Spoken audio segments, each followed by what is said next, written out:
আসসালামু আলাইকুম ভিউয়ার্স, আজকে কিন্তু এই যে রেড সুইচ ব্র্যান্ডের একটা মাল্টি কুকার নিয়ে আসছি, যেটা হলো আপনার 3টা পাতিল পাবেন। এই যে এখানে এই 3 পাতিলের মাল্টি কুকারটা দিয়ে কিন্তু আজকে আপনার এখানে রান্না বান্না সব কমপ্লিট করা হবে। এবং এই মাল্টি কুকারটা দিয়ে এখানে যাবতীয় যত ধরনের আইটেম আছে সবগুলাই কিন্তু রান্না হবে। এই যে দেখেন, সাথে কিন্তু একটা ব্লেন্ডারও থাকবে।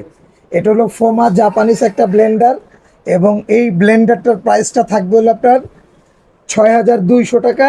আর এটার মধ্যে পাবেন হলো একটা জুসের জন্য পাবেন, এখান থেকে পাবেন হলো আপনার একটা আদা রসুন করার জন্য, এখান থেকে শুকনো মশলা করার জন্য এটা পাবেন একটা।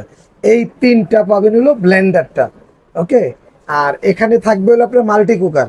এই মাল্টি কুকারের মধ্যে এই যে মাছ ভাজি করা যাবে, এরপর হলো আপনি এই যে মাংস রান্না করা যাবে, ভাত রান্না করা যাবে। হ্যাঁ, এই যে এই মাল্টি কুকারটার মধ্যে, এটার মধ্যে পাবেন হলো আপনার 3টা হাঁড়ি পাবেন। এই যে এটা হলো মূল চুলাটা রেড কালার, আর এখানে